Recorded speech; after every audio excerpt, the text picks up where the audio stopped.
Kindy Rockstars.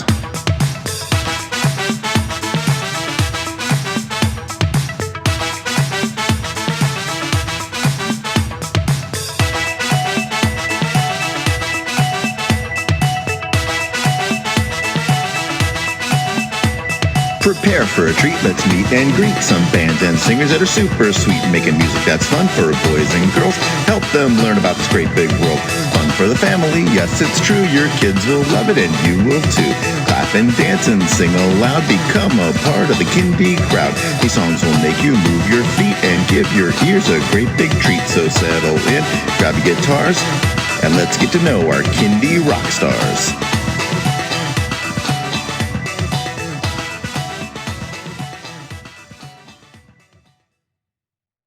Hello everyone, and welcome to Kindy Rockstars. This is the show that gives you the stories behind the songs from some of the best bands and singers that are making fun, informative, educational, catchy, and occasionally silly songs for children and families.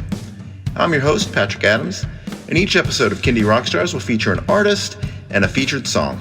So let's get to this week's show.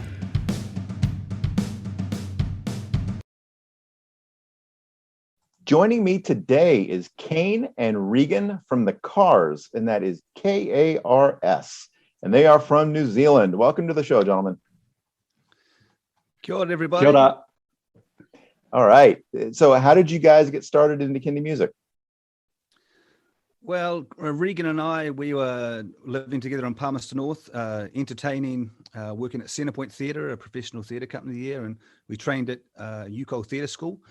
And then in 2004, there was big floods in the Manawatu where we lived. And we had some people around the place ask us if we could come and entertain and cheer up some of the local schools and kindies. So we went round with our guitar and ukulele and started cheering up through music. And through that, they started asking us if we had any of our own songs. And we thought, we haven't, but we can easily write some. So we decided to apply to our local council for some funds to create an album, and we focused it around manners, mathematics, and basic hygiene. So, you know, using these we laugh at it now, but these three things, because they're so broad, that surely the council will give money for one of those streams. But also going, just seeing how those that have been through a bit of devastation, we were just like, we got to do something. We love singing, we love entertaining. So we did put a smile on a dials tour. We had friends that worked at schools. We said, we want to do a lunchtime concert. They said, yes, please come. And prior to that, Kane and I used to play at rest homes as a Christmas treat, just for fun. And it just sort of went from there. It came from a desire to cheer up people with good music, really. And Excellent. just Regan and I, we just love entertaining together, having fun, and to the kids, we just, making them laugh through music and just being silly. It just really, it was a pretty tough time for the community.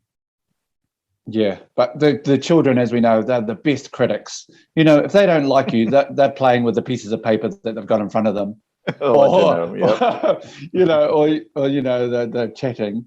So really great training ground, and also great yardsticks to know if your songs are hitting the right spots. Now, have you guys been doing this pretty steadily since? Not really, no. We both work professionally as actors and musicians and teachers. But recently, Riggs and I got to work together again on Centrepoint Theatre Stage, which is a professional provincial theatre. And we've just, while we were there, we thought, let's do some more work. And we started actually to do 3 music videos for songs we wrote 20 years ago, basically. Yeah. So, but, it's great to have the recording because, as you get older, your voice gets a deeper timbre. But I guess one of the other things is I've got a 4-year-old again. I've got 3 adult teenage girls, almost adults. So having a 4-year-old again, just going to kindy and seeing what they're listening to. And then they realized, hey, have you guys got some kids songs? Like, oh yeah, we've got an album. You can find it on Spotify. And they started playing it. So it just had a bit of a resurgence. So yeah, having a young kid certainly helps to get back into kids' music again. Yeah, which is really great. Like the it's interesting now because my goddaughter, when the album first came out, she loved it, and of course now her youngest brother loves it. She not so much because she's grown up, but the younger brother loves the album. So it's kind of cool seeing it come back in full circle, and then just going, look, we enjoy doing this. Let's make some videos and get it back out to the people.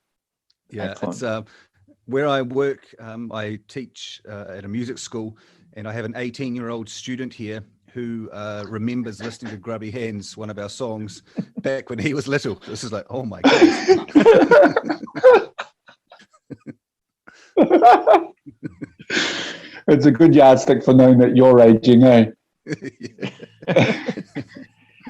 So I've had a couple of artists from New Zealand on, and I think a theme has emerged at how much New Zealand really supports the community. So have you guys experienced that here recently? Yeah, well, definitely. I mean, New Zealand being so small, and particularly the arts sector that Kane and I work in, and also the children's sector, you're just like, you're generally friends with them, and they'll go, can you please check out my music? Which is a polite way of saying, can you please put it over your social media?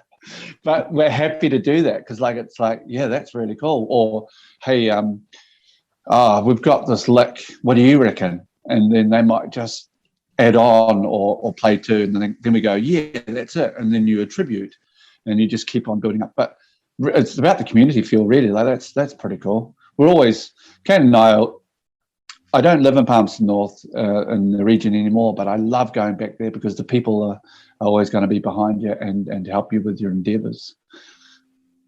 Yeah, this place, like, we've only got about 90,000 people here, so everyone does know and look after each other. And as Regan and I being teachers, we've watched a lot of young people come through, and music and performance certainly helps them become strong adults in the future. Yeah. So how did the lockdown affect you guys? Basically with the work that you do, and do you have any thoughts of any of your songs going forward being inspired by that experience?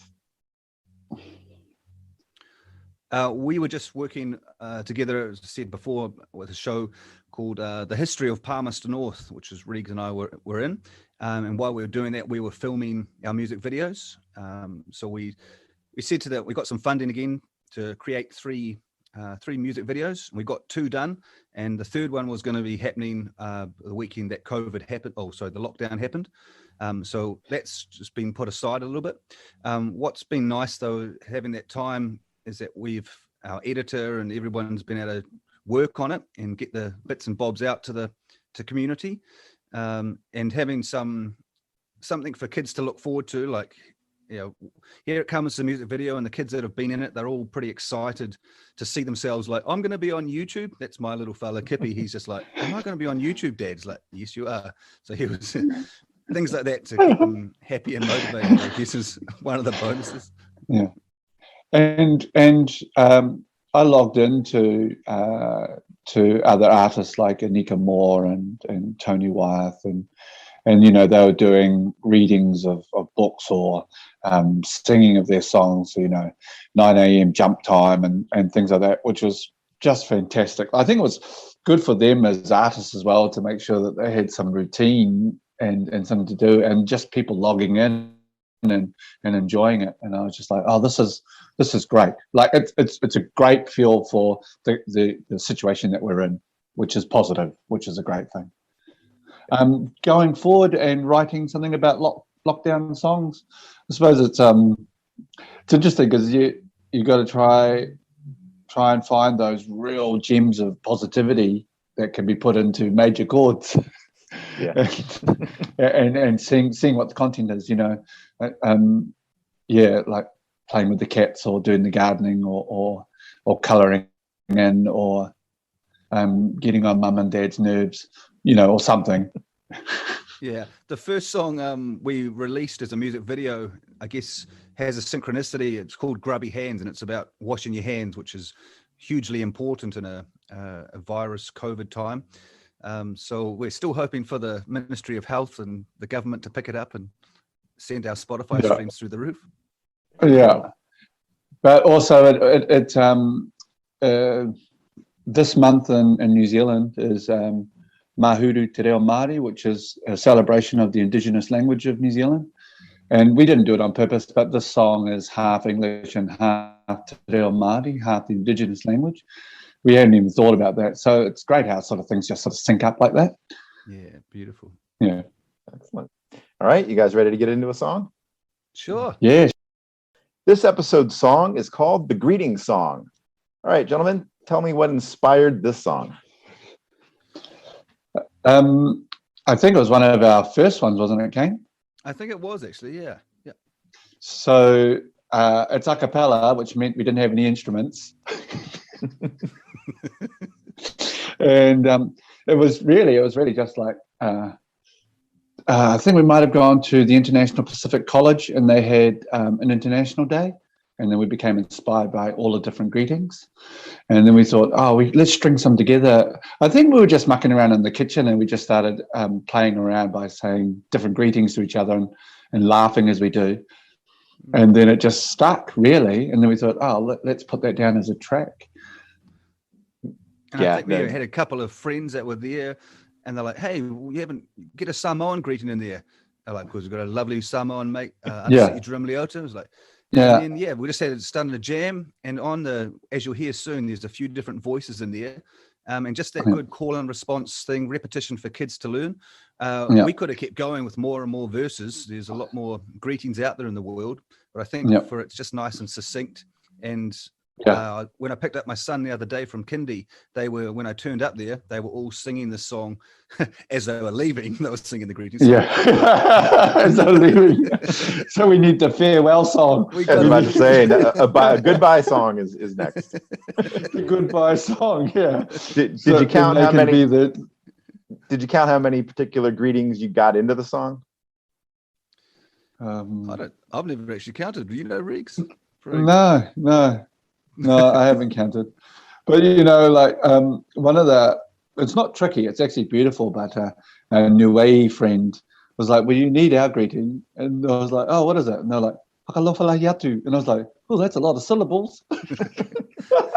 And it's always the best when the kids are singing it and they get to that one there, because that's always the one that trips everybody up a little bit, but they always have a laugh as well. Yeah. So it's a double whammy. Yeah. But it is good. And, I think like any good children's song, if it makes them think and want to go away and say, oh, actually, what language is that? And then it might be the gateway into learning more about culture, which then is the gateway to being less ignorant. Then from the seeds of a song, how great is that? Yeah, no, what I love about this song is it's catchy, it's well put together, and it's educational. And like you said, it'll make them think, okay, what language is that?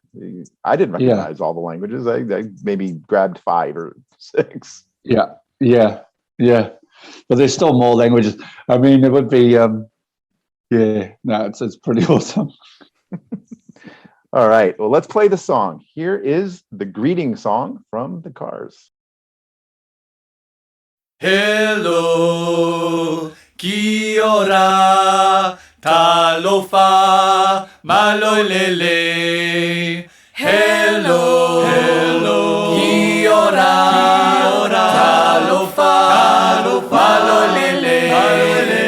Hola, guten Tag, bonjour, konnichiwa.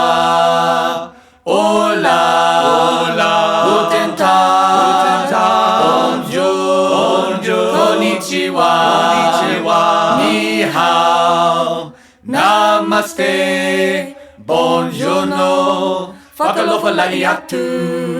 Ni hao, namaste, buongiorno, whakalofa lai atu. Hello, kia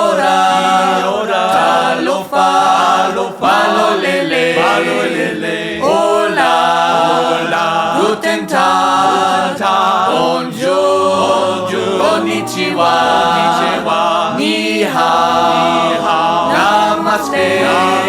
Buongiorno. Makalofalaiatu.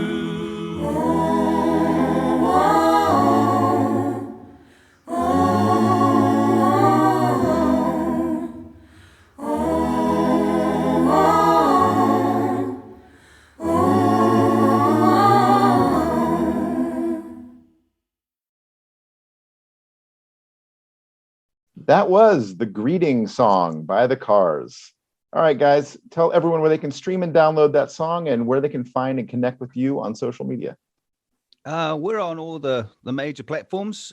Best find us on our website at www.hokozoo.com, HOKOZOO.com, and you can scroll down and find the KaRS, and then you'll find links to Spotify and iTunes and YouTube. And we've just joined Instagram too, so we're pretty fancy these days. Or alternatively, you could write to 8 Hereford Street. So everybody find the KaRS on social media and say hello in your language.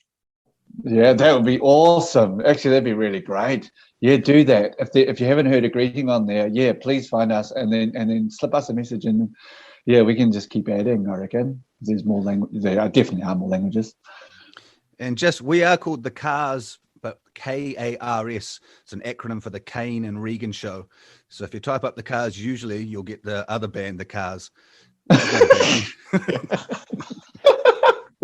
We should have checked that. Yeah. Everyone thinks you're a kids group, you can't spell very well. It's like, it's an acronym. Yeah. And also, as a side note about spelling, like you have your CD and you have the inlet, and of course we typed it up, and back then we didn't have proper spell checker and stuff, so it was like riddled with mistakes. And you learn these things as you go. I mean, it was 2006. Awesome. Well, guys, thank you so much for being on the show. This has been an absolute pleasure.